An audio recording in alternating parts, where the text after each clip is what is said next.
اور وہ ہیں تو آپ ہی کے صوبہ کے، لیکن بمبئی میں ایک مقام پیدا کیا ہے انہوں نے یہاں سے جانے کے بعد، اور بمبئی میں رہتے ہوئے اپنے سیتا مڑھی میں ایک گاؤں میں ایک بچیوں کا بہت عمدہ بڑا مدرسہ چلاتے ہیں جہاں بخاری شریف تک کی تعلیم ہوتی ہے۔ ان کے یہاں میں بچیوں کے بخاری شریف کے ختم میں شریک ہوا ہوں، مجھے طبیعت میں میری بڑی خوش ہوئی۔ اتنی ساری بچیاں گاؤں میں، اور اس گاؤں کے ہر گھر میں کوئی نہ کوئی عالم یا عالمہ موجود ہے، اتنا خوش نصیب گاؤں ہے۔ تو رہنے والے سیتا مڑھی رامپور کے ہیں، اور وہیں ایک مدرسہ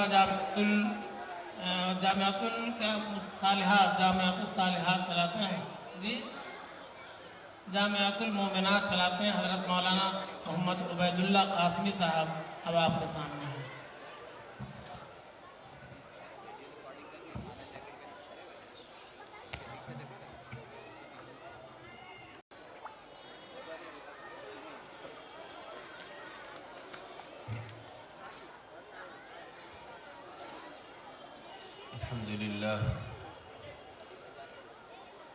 الحمد لله وكفى وسلام على عباده الذين اصطفى أما بعد فأعوذ بالله من الشيطان الرجيم بسم الله الرحمن الرحيم لا تحرك به لسانك لتعجل به إن علينا جمعه وقال نبينا وحبيبنا صلى الله عليه وسلم خيركم من تعلم القرآن وعلمه وقال نبينا صلى الله عليه وسلم خير الناس من ينفع الناس وفي رواية خير الناس أنفعهم للناس أو كما قال عليه الصلاة والسلام۔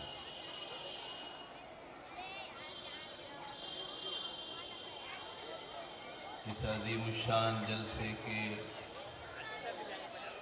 صدر محترم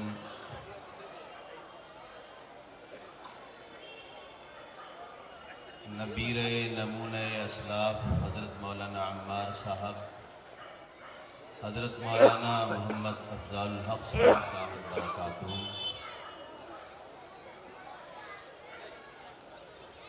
اس جلسے کے مقرر خصوصی حضرت مولانا محمد امین صاحب چترویدی،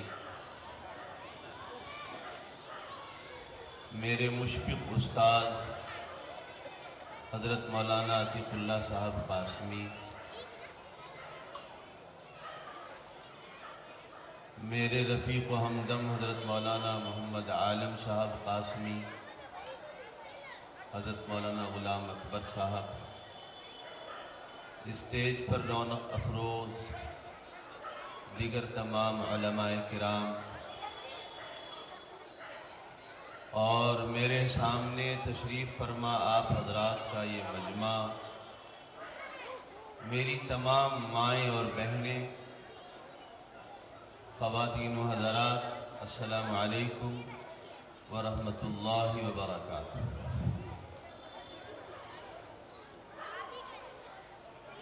سب سے پہلے میں استاد محترم حضرت مولانا عتیق اللہ صاحب کو اور ان کے ساتھ ساتھ آپ کو اس بات پر مبارکباد پیش کرتا ہوں کہ اس وقت آپ دنیا کے سب سے بہترین کام میں لگے ہوئے ہیں۔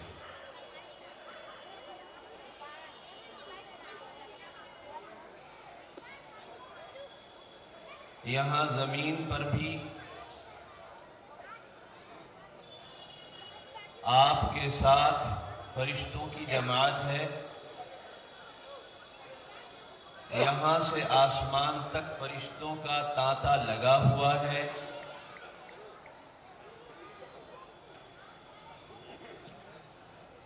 اور اس وقت زمین کے یہ فرشتے جو آپ کے ساتھ اس مجلس میں بیٹھے ہیں، ان پر آسمان کے فرشتے رشک کر رہے ہیں۔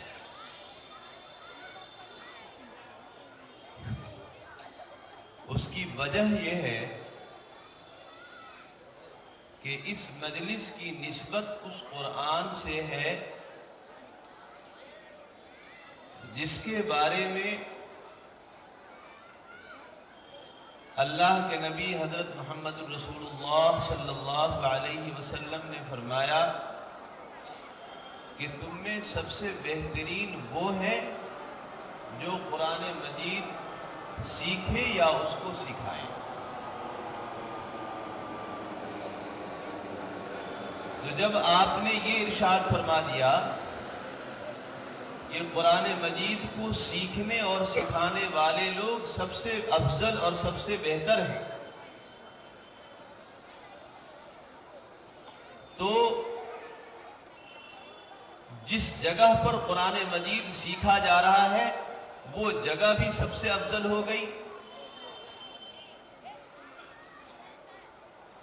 جو رقم اس پر صرف کی جا رہی ہے وہ رقم بھی سب سے افضل ہو گئی، جو وقت قرآن مجید کے سیکھنے اور سکھانے پر لگایا جا رہا ہے وہ وقت بھی سب سے بہتر، سب سے افضل اور سب سے اچھا ہو گیا،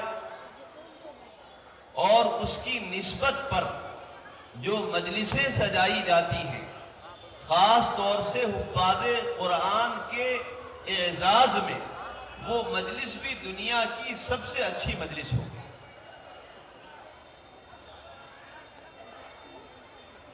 قرآن مجید کا اعجاز یہ ہے کہ یہ عربی زبان میں، اور عربی زبان کی خصوصیت یہ ہے کہ اس کے کسی بھی 3 لفظ کو آپ ملا دیں تو اس کا کوئی نہ کوئی معنی پیدا ہو جاتا ہے۔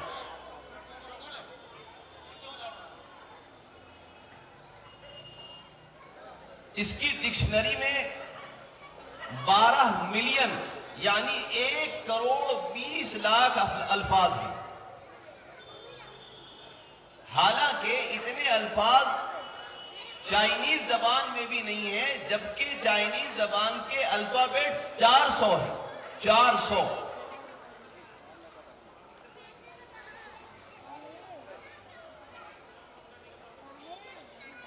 عجیب و غریب خصوصیت ہے اس زبان کی کہ اس زبان میں صرف رونے کے لیے 250 الفاظ ہیں۔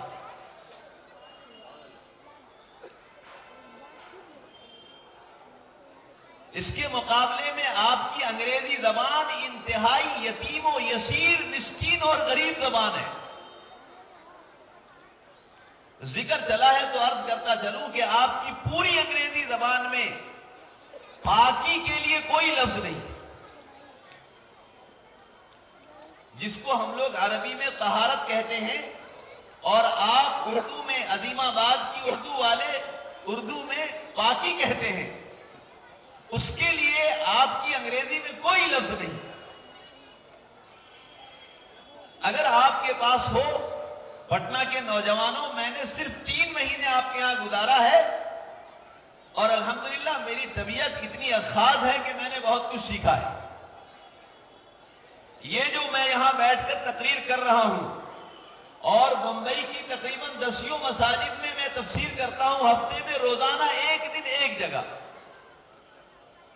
وہ صرف مولانا عتیق اللہ صاحب نے آپ کی فقیر واڑے کی اسی 7x15 کے کمرے میں 10 منٹ مجھے بٹھا کر کے سکھایا ہے کہ ایسے تقریر کرنی ہے۔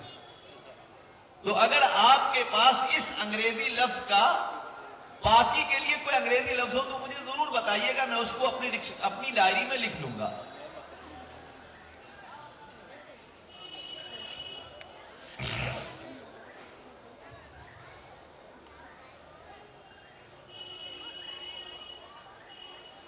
حضرات صحابہ کرام رضوان اللہ تعالی علیہم اجمعین کے تعلق سے آپ جانتے ہیں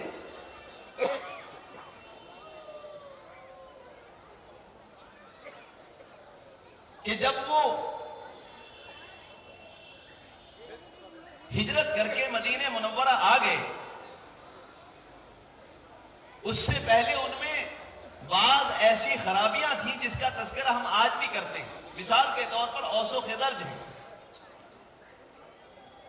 کہ ان میں سالہ سال کی لڑائیاں تھیں۔ عجیب و غریب بات یہ ہے کہ ان میں جو تفاخر تھا وہ بعد میں بھی باقی رہا، لیکن اس کے پیمانے بدل گئے۔ کیسے پیمانہ بدلا؟ ادھر خزرج کے لوگ بیٹھے ہیں، ادھر قبیلہ اوس کے لوگ بیٹھے ہیں، اور قبیلہ خزرج کے لوگ کہتے ہیں کہ حضور ہمارے قبیلے میں آپ سے زیادہ امتیازی شان پائی جاتی ہے۔ اس کی وجہ یہ ہے کہ ہمارے قبیلے میں غسیل الملائکہ حضرت حنظلہ ہیں، جن کے بارے میں رسول اللہ صلی اللہ علیہ وسلم نے پکی خبر دی کہ انہیں شہادت کے بعد فرشتوں نے غسل دیا تھا، اور غسل کا پانی ان کے جسم سے ٹپکتا ہوا حضرات صحابہ کرام نے دیکھا تھا۔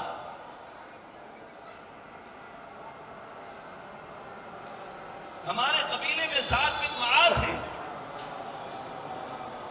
جن کے جنازے میں فرشتے آئے تھے، اور جن کے بارے میں رسول اللہ صلی اللہ علیہ وسلم نے یہ ارشاد فرمایا تھا اہتز لہ عرش الرحمن، کہ سعد بن معاذ کی شہادت پر اللہ کا عرش بھی رویا ہے۔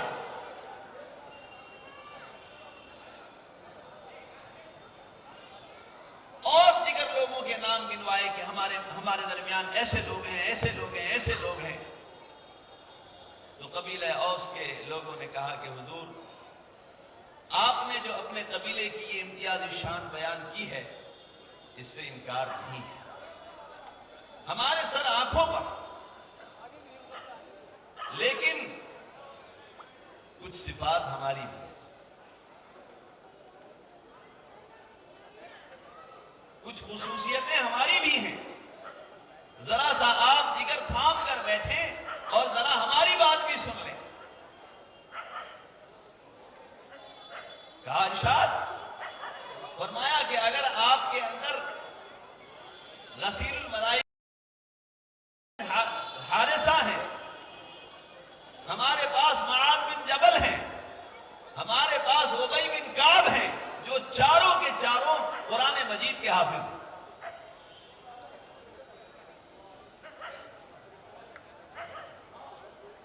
آپ نے پرسوں کیا کھایا تھا؟ میں اگر قسم کھا کر کہوں کہ آپ کو یاد نہیں ہوگا تو میں حانث نہیں ہوں گا، لیکن 40 سال پہلے ایک شخص قرآن مجید یاد کرتا ہے، داڑھی کے بال سفید ہو چکے ہیں، 60 سال پہلے یاد کیا ہوگا، 50 سال پہلے یاد کیا ہوگا، داڑھی کے بال سفید ہو چکے ہیں، سر کے بال سفید ہو چکے ہیں، اور 40 سال سے کھڑے ہو کر سبزی باغ میں تراویح سنا رہا ہے، وہ قرآن نہیں کھولا۔ 8 سال کا بچہ، 9 سال کا بچہ 1 سال میں، 6 مہینے میں، 8 مہینے میں، بہت زیادہ ہوا تو 2 سال میں، 3 سال میں حافظ ہو جاتا ہے۔ آپ کو حیرت ہوگی کہ قرآن مجید واحد کتاب ہے جس کے حفاظ کرام ہوتے ہیں، اس سے پہلے جتنی کتابیں ہوئی ہیں اس کے حافظ صرف وقت کے نبی ہوا کرتے ہیں۔ توریت، زبور، انجیل، اس کے حافظ حضرات انبیاء کرام علیہ السلام کے علاوہ کوئی نہیں ہوا۔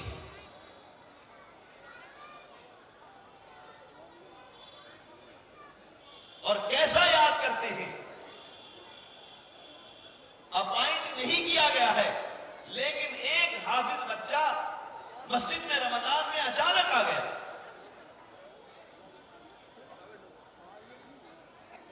اور امام صاحب نے تراویح پڑھاتے ہوئے صرف زبر زیر پیش کی غلطی کر لی، اور وہ پیچھے سے پڑھ لیتا ہے۔ اس کو بتایا جاتا ہے کہ بیٹے یہاں پر زبر زیر پیش کی غلطی سے معنی نہیں بدل رہا ہے، کوئی بات نہیں، مجھے تو میرے قاری صاحب نے یہی یاد کروایا۔ یہ قرآن مجید کا اعجاز ہے۔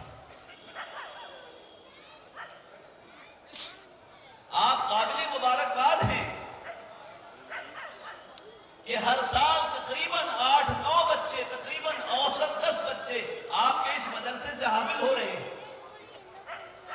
اور مجھے اب 2013 کے بعد بہت زیادہ رش اس لیے آتا ہے کہ ان حافظ بچوں کی صف میں ایک بڑی تعداد، تقریباً 40% بچیاں ہوتی. میں تقریباً 9 سال سے مدرسہ چلا رہا ہوں.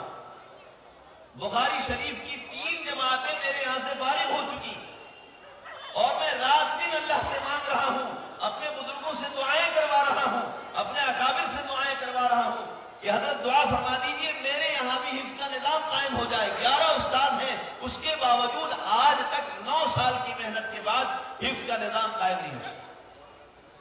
بچیوں کی آپ کے محلے میں بچیاں حافظ ہو رہی ہیں، آپ کو اس کی قدر کرنا چاہیے. اور قدر کرنے کا میں صرف ایک گن آپ کو بتاتا ہوں کہ آپ کے گھروں کی بچیاں بھی وہاں پہنچیں اور آپ کے گھروں کی بچیاں حافظ بنیں. کچھ لوگ مسلمانوں میں یہ غلط فہمی پھیلاتے ہیں. میں ماں بہنوں سے بھی کہہ رہا ہوں کہ اللہ کے واسطے میری اس چھوٹی بات، چھوٹا منہ بڑی بات پر توجہ کریں. ایک بڑی غلط فہمی پھیلائی جاتی ہے کہ بچیاں اگر حافظ ہوں گی تو یہ بعد میں اپنے بال بچوں میں لگ کر کے، اپنے امور خانہ داری میں لگ کر کے، اپنے چولہا چکی میں لگ کر کے قرآن مجید بھول جائیں گی. میرے بھائیوں، آپ کو حیرت ہوگی، حضرت مولانا زکریا صاحب رحمۃ اللہ علیہ کی فضائل اعمال اٹھائیے اور دیکھیے کہ حضرت نے لکھا ہے کہ میرے گھر کی اکثر و بیشتر عورتیں حافظہ ہوا کرتی تھیں، اور میرے گھر کے تمام بچوں نے میرے گھر کے مطبخ میں قرآن مجید حفظ کیا ہے، اور میرے گھر کی عورتوں نے روٹی بیلتے ہوئے اسی بیلن سے مار مار کر ان کو قرآن مجید یاد کروایا. میں اگر کہوں کہ قرآن مجید کے حفظ سے دور رکھنے کے لیے یہ بات پھیلائی جا رہی ہے سازش کے طور پر، تو شاید غلط. یاد رکھیے ایک ایسی بات جو عموماً علماء منع ہی کرتے ہیں عوام کے مجمع میں کہنے سے، لیکن میں آج کہہ دیتا ہوں. حضرت مولانا علی سادات الکرامی صاحب اگر مجھے ماریں گے تو میں برداشت کروں گا، اس لیے کہ میں ان کا بھی شاگرد ہوں. ایک دن کا میں ابھی بتاؤں گا آخر میں کہ میں کیسے ان کا شاگرد ہوں. یاد رکھیے یہ جو بات کہی جاتی ہے کہ بچیاں قرآن بھول جائیں گی تو آخرت میں عذاب ہوگا. قرآن بھولنے کا مطلب یہ نہیں ہے کہ اگر حفظ بھول جائیں باوجود کوشش کے بھی، باوجود وہ کوشش کرتی رہیں، وہ پڑھتی رہیں، وہ تلاوت کرتی رہیں، اس کے باوجود بھی خدا نخواستہ اگر بھول جائیں تو وہ عذاب نہیں ہوگا جس عذاب کے بارے میں شور کیا جا رہا ہے کہ اس طریقے سے عذاب ہے.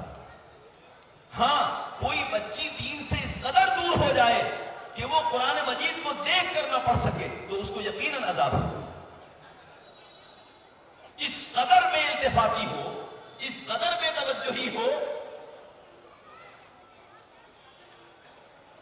یہ ایک بچی جو قرآن مجید کی حافظہ تھی یا چند سورتوں کی حافظہ تھی اور وہ دیکھ کر قرآن مجید نہ پڑھ سکے، وہ یقیناً اللہ کے عذاب کی مستحق ہے.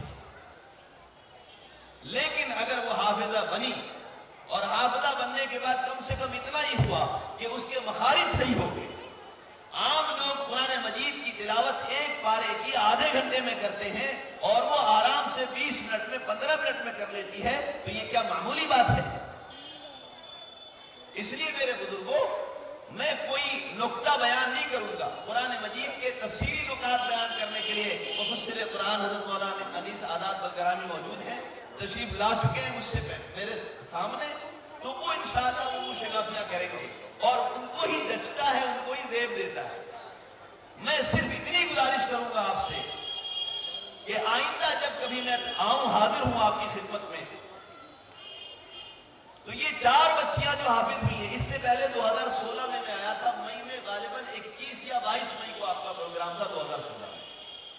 تو اس وقت 10 کے قریب بچیاں تھیں یا 8-9 بچیاں تھیں اور تقریباً 10-11 بچے تھے. اس دفعہ یہ ریشو ذرا کم ہے. یہ ریشو بڑھنا چاہیے. کیوں بڑھنا چاہیے؟ جب بچیاں حافظ قرآن ہوتی ہیں ان کو پڑھنا آسان لگتا ہے، اور جب وہ تلاوت قرآن مجید کریں گی تو میرے بھائیوں اس کا اثر ان کی گود میں پلنے والے بچوں پہ پڑے گا۔ پڑوسی ملک کے ایک عالم تھے، انہوں نے ایک قصہ سنایا، حیرت انگیز قصہ سنا۔ انہوں نے کہا کہ ایک بچہ پیدا ہوا اور پیدا ہونے کے بعد جب اس نے رونا شروع کیا تو اس کا رونا رک نہیں۔ لوگ حکیموں کے پاس لے گئے، ڈاکٹروں کے پاس لے گئے، اسپتال لے گئے، تنگ آ گئے، پریشان ہو گئے، بچہ روئے جا رہا، روئے جا رہا، روئے جا رہا۔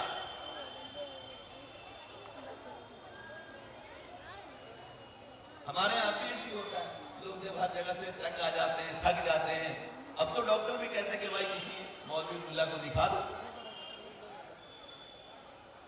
اس زمانے میں بھی لوگ تھک گئے ہوں گے حکیم سے، ڈاکٹر سے، تو کسی نے کہا کہ بھی کسی اللہ والے کو دکھا دو۔ تو لوگ اس بچے کو کسی اللہ والے کے پاس لے گئے اور لے کر جانے کے بعد ان سے کہا کہ حضرت ایسی ایسی بات ہے کہ بچہ پیدا ہوا اس کے بعد سے روئے جا رہا، روئے جا رہا، روئے جا رہا، چپ ہوتا ہی نہیں۔ حضرت نے قرآن مجید کی کچھ آیات اس کے دائیں کان میں پڑھی، کچھ آیات بائیں کان میں پڑھی، بچہ خاموش ہو گیا۔ ہم لوگ حیران کہ حضرت یہ اتنی بڑی کرامت کیسے ہو گئی؟ ہم 2-3 دن سے پریشان ہیں، سارے حکیموں کو دکھا دیا، سارے ڈاکٹروں کو دکھا دیا، آپ نے کیا کہا اس بچے کے کان میں، کیا پڑھا کہ یہ خاموش ہو گیا؟ انہوں نے کہا کہ بھائی آثار و قرائن سے یہ مجھے معلوم ہوا کہ غالباً اس کی ماں قرآن مجید کی حافظہ ہے۔ تو انہوں نے کہا ہاں اس کی ماں قرآن کی حافظہ ہے۔ تو کہا کہ جب یہ اپنی ماں کے پیٹ میں تھا تو اس کی ماں قرآن مجید پڑھا کرتی تھی، قرآن مجید اس کی غذا بن گئی تھی۔ اب جب بچہ دنیا میں آ گیا، اس کی ماں کو حکم ہو گیا کہ قرآن مجید نہیں پڑھ سکتی ہے، ناپاکی لاحق ہو گئی۔ اب جو اس بچے کی غذا بن چکی ہے پیٹ کی، روح کی، وہ اس کو مل نہیں رہی ہے، تو بچہ روئے نہیں۔ اس لیے میرے بھائیوں، خاص طور سے بچیوں کو قرآن مجید پڑھانے کی طرف ضرور توجہ دیجیے۔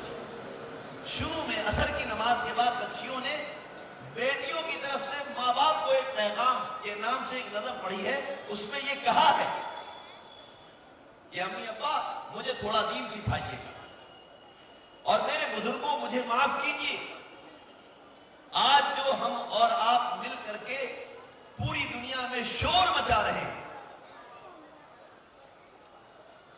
کہ ہماری بچیاں ارتداد کا شکار ہو رہی ہیں، ہماری بچیاں مرتد ہو رہی ہیں، اور میں نے ایک بات ابھی اتوار کے دن ہماری جمعیت علماء شمال مشرقی زون کا اجلاس تھا، اس میں ایک بات میں نے اپنے بڑوں کے درمیان کہی کہ بھئی صرف ایمانی ارتداد نہیں ہے، اللہ کرے اگر ایمانی ارتداد نہ ہو تو فکری اور ذہنی ارتداد بھی ہے۔ عجیب و غریب قسم کے فتنے ہیں، اور ایسے فتنے ہیں کہ اللہ کے نبی صلی اللہ علیہ وسلم نے فرمایا تھا سَتَكُونُ فِتَنٌ كَقِطْعِ اللَّيْلِ الْمُظْلِمِ، اس کا ہم رات دن مشاہدہ کر رہے ہیں کہ جیسے اندھیری رات میں ہاتھ کو ہاتھ نظر نہیں آتا، ویسی آج ایسے فتنے ہیں، اور اس آسانی کے ساتھ موبائل کے ذریعے سے اس طریقے سے اثر انداز ہو رہے ہیں کہ وہ ہم کو اندازہ نہیں ہوتا، اور دین کے نام پر ہمارے بچوں کا دین لٹ رہا ہوتا ہے۔ فتنہ قادیانیت ہے۔ اللہ ہماری عبادت فرمائے، ہمارے بہار کے دربھنگہ ضلع کے ایک گاؤں سے اٹھا ہوا ایک مردود شخص ہے جس نے ایک فتنہ شکیلیت پیدا کیا ہے، اور ہم کو اور آپ کو اس کا اندازہ نہیں ہے، لیکن میں بمبئی کی جھوپڑ پٹیوں میں دیکھ رہا ہوں اپنی آنکھوں سے، وہاں کی گلیوں میں دیکھ رہا ہوں کہ ان کے مبلغین درجنوں کی تعداد میں گھوم رہے ہیں اور اس فتنے کی باضابطہ تبلیغ کر رہے ہیں۔